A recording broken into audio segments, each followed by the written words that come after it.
반갑습니다. 장종료 시장점검입니다. 오늘 코스피 지수 출발은 좋았는데 예상했던 것처럼 밀렸습니다. 무슨 예상을 했느냐?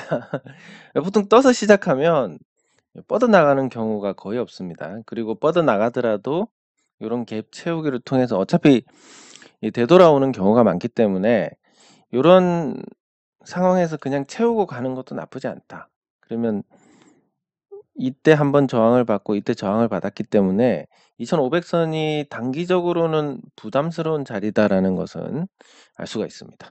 예, 그러면 여기서 이제 예상되는 흐름은 뭐 적당히 조정을 받는 이런 형태가 될 것이고, 이렇게 해서 이제 연말까지 요 주기 1.5개월로 줄어든 이 주기에서 상승 주기를 잘 보냈고, 그리고 이 하락 주기인데 하락 주기에서 횡보를 한다. 그리고 그 다음번에 다시 상승 주기 차례다라는 관점에서 본다면 내년 초가 좋을 가능성이 큽니다. 그럼 내년 초에 어떤 이벤트가 있느냐? 미국이 이제 12월에 기준금리 인상을 0.5%를 할 거고, 물가가 굉장히 많이 안정이 될 겁니다. 예상하기로는 드라마틱하게 안정이 될 거고, 상반기 말 이후에는 금리 인하를 할 가능성이 크다. 그리고 앞으로 그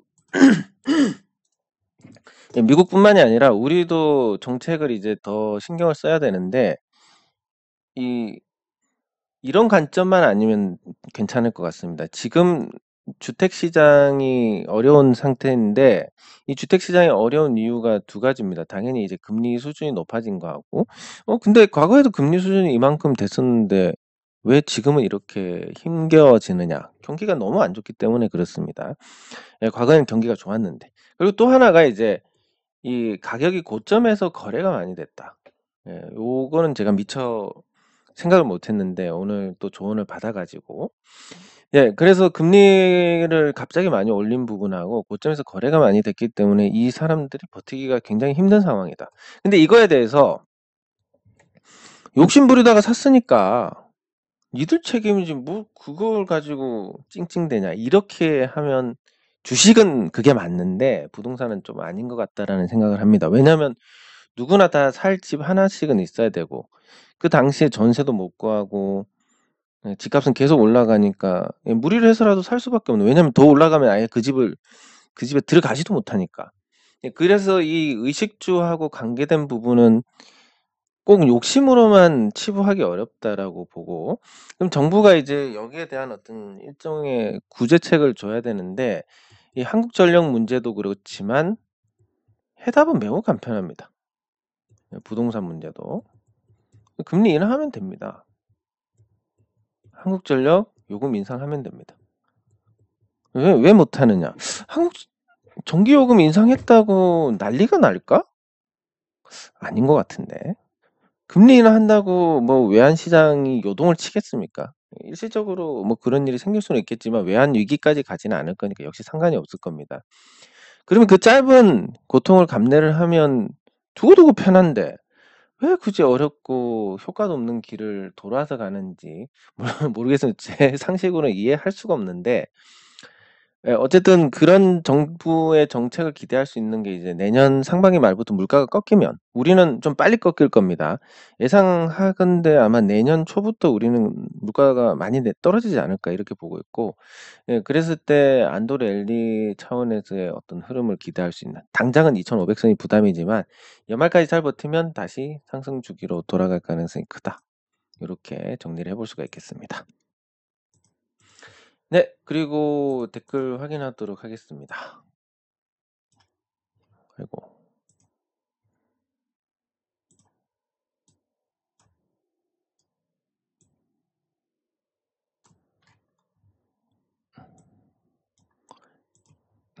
예, 감사합니다.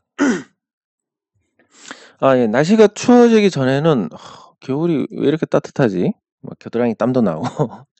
예, 그래서 어때 생각은, 겨울에 태양광 공사를 해서 봄에 발전을 시작하면 참 좋겠구나. 근데 어제 날씨를 체감해 보니까 이런 날씨에는 공사를 하면 안 되겠구나. 예, 그런 생각을 하게 됩니다. 예, 어쨌든 날씨가 많이 춥기 때문에 건강 유의하시기 바랍니다. 예, 감사합니다. 감사합니다. 예, 감사합니다. 예, 시장에 대해서 이제 어느 정도 바닥은 지난 것 같고, 네, 감사합니다. 요 바닥이 지난 이후에 시장이 이제 과거처럼 신고가 영역에 들어서면 시원하게 가겠지만, 예, 감사합니다. 그렇지 않은 경우에는 또 시간이 많이 필요하니까 그닥 뭐 탐탁치 않은 상황이 이어지지 않을까. 물론 하락장보다는 돈을 벌 수 있는 기회는 많을 겁니다. 예, 그러나 그게 큰 기회라든지 좋은 기회, 반드시 주식을 해야 된다 이런 상황은 아니고, 현재로서 가장 좋은 재테크는 이제 이 빚을 갚는 거라는 거, 이게 뭐 명백하게 맞는 부분입니다. 마이너스 통장이 거의 한 10%까지 올라왔는데 7에서 10% 정도라고 보고, 이 정도 수익을 낼 수 있는 지금 자산이 많지가 않습니다. 채권 투자에도 이만큼 못 내고, 예. 그리고 주식 투자해도 이 정도 수익률 쉽지 않습니다, 요즘은. 예, 부동산은 뭐 당연한 거고. 예, 그렇기 때문에 이제 빚을 갚는 게 가장 좋은 재테크가 됐다. 그런 상황에서 유동성을 기대를 할 수는 없는 상황이고, 예, 그래서 당분간 재미없는 상태. 시장은 안정이 되더라도, 예, 감사합니다. 시장은 안정이 되더라도 기대 이상의 어떤 에너지를 보여주지는 못할 것 같습니다. 어, 예, 예, 뭐, 저 같은 인생 경험도 짧고 아주 한정된 분야에서 활동하는 사람이 이런 인생에서 중요한 판단을 하는데 영향을 끼친다? 예, 굉장히 좀 부담스러운데, 제가 그런 상황임을 인지를 하고 들어보시고 이제 맞는 것 같으면 좋은 방향으로 선택을 하시고, 별로 와닿지 않으면 반대로 선택하시고, 어쨌든 잘 선택을 하시기 바랍니다. 저는 NC소프트랑 넥슨이랑 본다면 아무래도 좀 넥슨이 좀 낫지 않을까 이렇게 생각을 합니다. NC소프트에 대해서는 과거부터 이제 유저들 피를 빠는 그런 시스템으로 커온 회사고, 넥슨은 그래도 일본 증시에 상장을 하고, 예, 외국 증시에 통한다는 건 어느 정도 이 시스템이 잘 갖춰져 있다라는 얘기입니다. 그래서 뭐 둘 다 괜찮은 회사겠지만 저 같으면 넥슨을 가지 않을까, 예, 이런 생각을 해봅니다. 네, 그러면 댓글은 확인을 다 했고, 예, 항상 감사드립니다. 예, 그러면 종목을 살펴볼 텐데, 예, 그 GS건설부터 보도록 하겠습니다.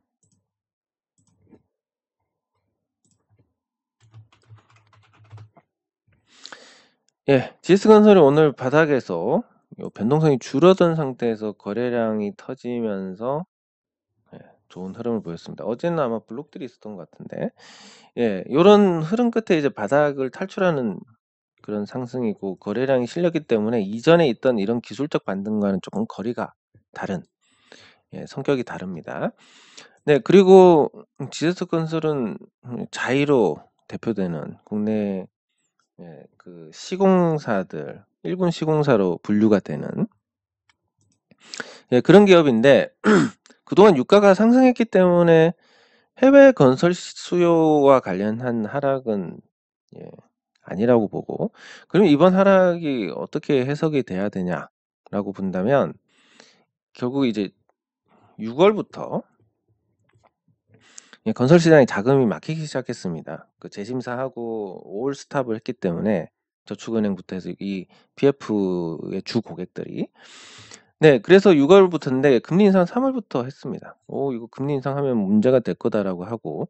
근데 이제 제가 부동산을 오랫동안 투자하신 분께 또 여쭤봤는데, 금융위기나 외환위기나 이런 코로나 말고 이렇게 부동산이 한 번에, 이 주식이지만 이 부동산이 한 번에 이렇게 망가진 적이 있느냐라고 여쭤보니까 그런 적이 처음이다.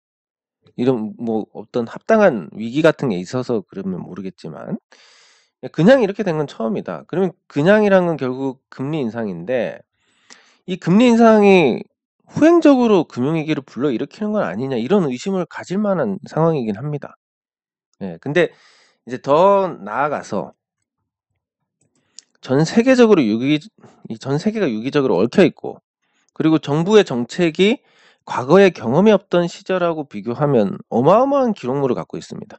그걸 토대로 정책 결정을 할 것이기 때문에 상식적으로 상식에서 크게 벗어나는 결정은 아닐 것이고, 그렇기 때문에 시장의 안정을 찾을 것이다. 그리고 그 신호탄이 오늘 파월까지 확인되면서 나왔다라고 볼 수 있습니다. 한국은행은 이제 상당히 3.5% 정도 되는 걸 희망한다. 그리고 파월은 최종 금리가 더 높아질 수 있지만 당장은 이제 속도 조절을 한다. 이거는 이 정도 왔으면 거의 끝났다고 보시면 됩니다. 아, 물가가 앞으로 많이 떨어지겠구나. 예. 그렇게 보시면 되고, 예상하는 건 뭐 3~4% 정도로 빠르게 가지 않을까. 네, 그리고 한 가지 더. 중립금리가 2%라는 것은 지금 상황에서 조금 적절하지 않습니다. 그래서 중립금리를 한 4% 정도로 만들고 물가가 그 이하로 떨어져 버리면 금리 인하해도 되겠네, 요런 상황이 발생을 하게 됩니다. 예, 그래서 급격히 나빠진 것처럼 또 급격히 좋아질 가능성도 열려 있다라는 거.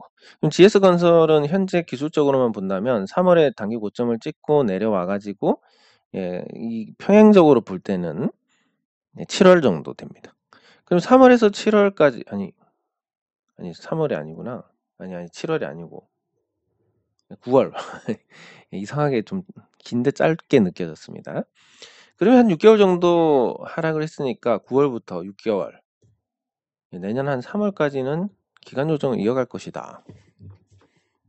그럼 그 이후의 흐름은 어떻게 될 것이냐라고 보면 괜찮을 거다. 왜냐하면 지금 건설사 계획하고 이 주가 예측하고도 일치를 하는데, 지금 건설사들 계획은 이제 신규 수주를 시작해서 내년 1분기에 신규 수주를 종료를 하자. 예, 알짜 사업지를 대상으로 1분기에 수주를 다 하고 멈추고 요거를 이제 잘 만들어 가는 데 집중을 하는 게 맞을 거다. 예, 그래서 매출 자체가 느는 상황은 아닐 것 같지만, 예, 그래도 요런 구조 속에서 이제 공급이 줄어들면 또 자연스럽게, 예, 그 가격이 올라오게 됩니다. 거기에 올라오는 과정에서 또 수요라는 게 다시 발생을 하는 거고. 네, 그래서 그런 부분들을 감안하면 전반적으로 1분기에 수주가 집중이 되고 이후에 변수를 지켜보고 변수가 없이 잘 이제 금리 인하로 가게 된다면 이제 추가 수주에 나서면서 건설 시장이 완전히 정상화가 되는, 그 수순을 보면 이제 1분기 수주하고 닫고 2분기 이제 정부 정책, 3분기 한 3분기쯤 해서 물가 하락이 확인되고 이때쯤 돼서 이제 건설주들도 많이 좋아지지 않을까라는 그런 생각을 해봅니다. 네, 그리고 현대차. 예, 전 개인적으로 현대차에 대해서 굉장히 좋게 보고 있는데 주가는 아직 못 가고 있습니다. 예, 근데 이제 현대차가 이번에 전기차 배터리 관련해서 저기 CATL하고 제휴를 하고 한 번 충전에 1000km를 갈 수 있는 그런 전기차 배터리를 탑재를 하게 됩니다. 아니, 그러면 인산철 배터리인데 왜 이렇게 에너지 밀도가 높지? 예, 그거는 셀2팩으로 설명이 가능합니다. 원래는 셀 모듈 팩 구성인데 모듈 과감하게 뺐습니다. 이 과감하게 빼는 건 인산철이어서 가능합니다. 인산철은 불이 잘 붙지도 않고 설사 불이 난다 하더라도 리튬처럼 이렇게 빠르게 번지고 그렇지는 않습니다. 예, 그래서 상대적으로 안전하기 때문에 이 셀2팩 기술을 적용할 수 있는 거고, 이 기술을 적용을 하면 주행거리가 훨씬 더 늘어납니다. 그래서 1000km짜리가 진짜냐 아니냐는 모르겠지만, 예, 그 테슬라의 그 4680인가? 그 뚜껑, 예, 전지를 통해서 구성이 됐다면 가능성을 완전히 배제할 수는 없는, 그런 상황으로 정리를 할 수 있습니다. 그리고 판매량이 현대차가 기아차 합쳐서 이제 60만 대를 넘어섰습니다. 예, 전성기 수준 720만 대로 가는 거고, 그리고 한창 잘 팔 땐 800만 대를 팔았습니다. 중국에서 한창 팔 때. 근데 중국 시장은 포기해야 될 상황이니까 중국을 빼고 나서 보면 지금 이 720만 대는 중국에서 과거에 뭐 150만 대씩 팔았으니까, 예, 이 720만 대는 사실상 중국을 제외한 나머지 지역에서 사상 최대 판매량을 기록하고 있다라는 걸로, 예, 전망을 해볼 수 있습니다. 그래서 현대차 긍정적이고, 그리고 이제 제가 열심히 바켓을 얘기를 하던 종목입니다. 하나금융투자가 있는데 배당 안 되면 여기서 내려가면 배당받고 올라가면 차익 실현하고 연말까지 보시면 된다. 이렇게 이제 주변에서 "주식 뭐 사면 괜찮냐?"라고 했을 때 항상 요 종목을 말씀을 드렸고 오늘 오르니까 이제 더 기분이 괜찮습니다. 그리고 뭐 저는 안 샀습니다. 돈이 없어 가지고 못 샀는데 그래도 예상대로 올라주니까 이건 뭐 수익 내는 것보다 훨씬 더 기분이 좋은 그런 거고 당분간 이제 이런 형태의 상승이 이어지면 한계치로는 한 50,000원 정도 여기까지 갈지 안 갈지도 모르지만 만약에 간다고 하면 정리를 하시는 걸로 배당을 받기 전이라도 고렇게 대응하시면 문제가 없을 것 같습니다. 그리고 요즘 이제 많이 말씀드리는 거 밖에 만나는 분들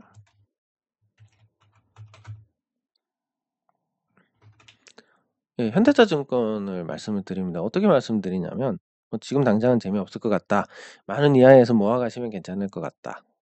요런 관점이고 이건 이제 단기적인 것보다는 중장기적으로 '앞으로 금리가 내릴 거지 않냐. 결국은 이 수준으로 어떻게 버티나.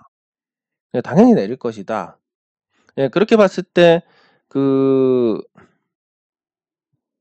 금리가 떨어지는 거에 대해서 선제적으로 한번 취할 만하지 않나. 왜냐하면 이전에도 반응이란 게 계속 선제적으로 나왔기 때문에. 그래서 현대차증권은 뭐 가치 대비 주가가 너무너무 싸고 그것만 갖고도 투자를 할 수 있는데 최근에 또 가격이 많이 싸졌으니까 요 정도 가격에서 사서 가면 괜찮을 것 같다. 누군가는 16,750 원에 샀을 수도 있는데 10,000원 정도 되는 가격이면 아주 잘 사는 거고 과거에 뭐 15년 전에 30,000원에 샀던 사람도 있는데 그 사람들에 비하면 물가 하락이나 이런 걸 봤을 때 지금 산다는 건 최소 한 7-8배 정도 그 사람들에 비해서는 이득을 보는 그런 구조가 될 겁니다. 현대차증권 관심 있게 보시면 좋겠고 그리고 한국전력 예.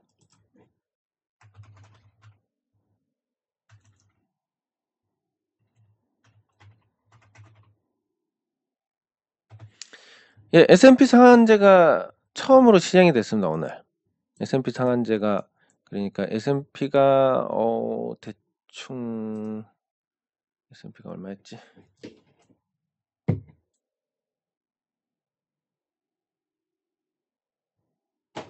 오늘 S&P가 한 276.61 정도 됐습니다. 이거를 158 이 정도로 제약을 두는 겁니다. 그러면 한 40%가 까입니다. 이런 S&P 상한제 첫날에 이런 손해를 봤는데 특별한 반응이 없었다. 요거는 이제 좀 제도가 정착이 될 가능성이 높고 이렇게 됐을 때 한국전력이 실적의 증액 요인이 되는 건 분명합니다.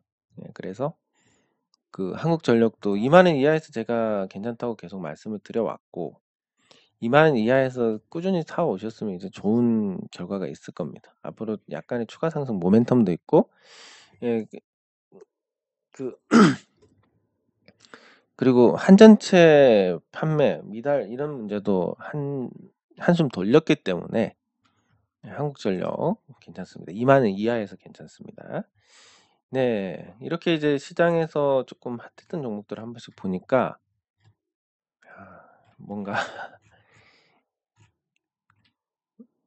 이제 기분이 새로운데 그러면 이제 이렇게 좀 시장 전체에서 관심을 받던 종목 외에 우리가 이제 관심이 많이 갔던 종목들 또 한번 짚어보도록 하겠습니다. 일단 뭐 저는 제일 관심이 가는 게 요 HK인데 뭔가 이 주가를 주무르는 어떤 존재가 있지 않나라는 생각이 들게 되고 좋은 종목임에도 불구하고 주가가 많이 떨어졌다가 최근에 이제 시험 성적이 좋아서 아니 뭐였지? 시험 성적이 아니라 실적이 좋아서 최근에 실적이 좋아서 또 거기에 따른 어떤 긍정적인 평가도 가능한 부분입니다. 그래서 이 HK라는 종목이 그럼에도 불구하고 아직 시가총액이 300억 대에 머물러 있고 쌍봉을 찍고 떨어지고 얼마 안 됐기 때문에 여기서 이제 반등을 지속하더라도 헤드 앤 숄더형이 되니까 에너지가 굉장히 제한적입니다. 그래서 여기서 적당히 조정을 받고 가는 쪽에 무게를 둘 수 있으니까 뭐 단기간에 좋은 기세를 하더라도 2,500원 넘어가면 매력이 없어지니까 일단 여기선 정리를 하시는 걸로 그렇게 대응 기준을 잡아 나가면 괜찮을 것 같습니다. 네. 그리고 뭐 최근에 이제 변동성이 컸던 대창솔루션을 보면 상한가 가고 또 위에서 밀고 요런 걸 반복을 하게 되는데 아무래도 이제 그 대창솔루션의 사업이 전도 유망하긴 하지만 정권이 바뀌고 다소 타격을 받은 부분이 존재를 하는 예. 그래서 그런 어떤 미래 산업에 대한 기대가 있었는데 정권 바뀌고 나서 그런 프로젝트가 지연이 되거나 다소 축소가 되거나 이러면서 조금 타격을 받은 그런 상태에서 이제 계속 적자가 나고 재무 구조가 안 좋다 보니까 이런 하락이 있었고 이걸 이제 되돌려 가는 과정이고 그렇습니다. 일단 거래량이 많이 터졌고 여기서 거래량이 터져서 원래 하락 이전의 자리까지 왔으니까 그 이후로는 이제 직접 만드는 건데 대창솔루션이 뭐 개인적으로는 지금 이제 여기서 확실하게 버티고 도약을 하려면 유상증자를 해야 된다라고 생각합니다. 물론 안 할 수도 있고 오너 생각은 다를 수도 있지만 근데 제가 봤을 때는 이 전반적인 어떤 그 근무 노동 연령이 올라가다 보니까 거기에 따른 어떤 활력 저하도 있을 거고 그래서 대창솔루션이 지금 재무 개선을 통해서 기대감만 있는 게 아니라 좀 더 개선된 어떤 환경에서 해 나갔으면 참 좋겠다라는 생각입니다. 네. 그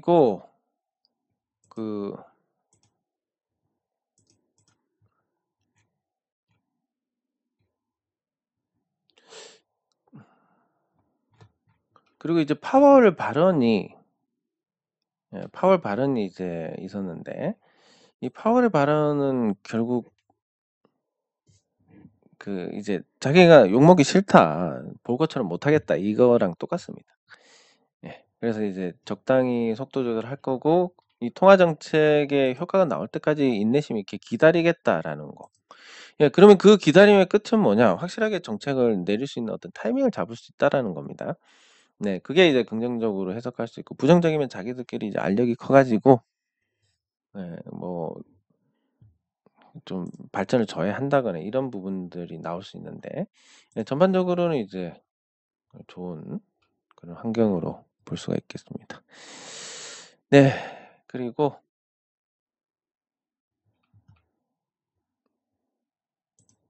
현대모비스. 자동차 대비해서는 덜 가는데 보통 자동차와 세트 그러니까 부품 업체들의 시간차가 존재를 합니다. 네. 그래서 현대모비스가 내릴 때 조금 덜 내렸고 현대차, 기아차보다. 그리고 최근에 어떤 흐름도 다소 개선된 모습을 보여주는데 그러다가도 이제 사상 최대 실적을 내는 현대차의 어떤 반응이나 이런 것까지 같이 즐길 수가 있으니까 현대모비스에 대한 평가도 양호합니다. 그리고 부품은 AS용 부품도 있기 때문에 해외 판로를 잘 뚫어 놓으면 두고두고 또 적당히긴 하지만 좋은 결과를 거두올 수 있고 현대제철이 그렇게 오랫동안 있다 보면 당연히 또 관심을 갖게 될 거고 지배구조 개편에 대한 얘기가 나올 겁니다. 그래서 관심 있게 좀 봐 달라고 말씀을 드리고 싶고 뭐 재미는 없더라도 현대모비스가. 네. 그리고 이제 금투세 관련해서 지금 작은 종목들이 금투세 도입을 하나 마냐 여기에 이제 굉장히 위축이 되어 있는 상황일 텐데 금투세가 내일 상정이 되나? 그래서 표대결로 갈 가능성이 있고 부결이 될 가능성이 높다고 합니다. 그런 거 감안하셔서 대응을 해 나가시면 좋겠고 그리고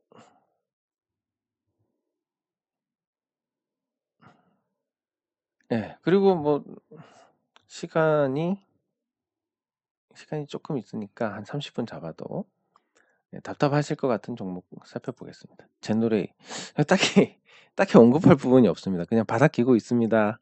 그리고 실적은 다소 줄었지만 뭐 그래도 양호합니다. 에너지를 이렇게 모아가고 있고 그리고 뭐 본업이 잘 되고 그러면 당연히 의사 등 의료인들을 채용할 수밖에 없고 이런 구조로 가다 보면 점점 규모가 혜택이 되는 그런 과정을 넘어서 예. 그 주가도 이제 반응이 오게 되는 그런 수순을 기대할 수 있을 것 같습니다. 네. 그리고 마지막으로 영신금속 보면 단기 상승 후에 이제 잘 버티고 있는 모습입니다. 일반적으로는 이렇게 버티다가 다시 치고 가는 게 맞는데 근데 뭐 일반적인 상황은 아니고 그리고 이 영신금속이 당장은 이제 현대차하고 관계 단가 인상이나 이런 요인에서 이제 관철을 시켜 가지고 괜찮지만 또 뭐 어떤 변화가 있을지 모르는 부분도 있습니다. 근데 그런 불확실한 부분에도 불구하고 관심을 가지는 것은 이 회사의 어떤 매출과 이익 성장률이 인플레이션에 맞춰서 가고 있더라. 물론 이제 그거 아니더라도 원금을 찾을 수 있는 종목이지만 인플레이션에 맞춰서 성장하고 있는 종목들은 인플레이션의 피해를 보는 게 아니라 수혜를 보게 됩니다. 네. 그렇기 때문에 그런 관점에서 이제 좀 관심이 필요하다. 인플레이션의 해지를 잘할 수 있는 종목이다. 이런 관점에서 또 다른 관심이 필요하지 않을까 싶습니다. 네. 장 종료 시장 점검은 여기서 마치도록 하겠습니다. 수고하셨습니다.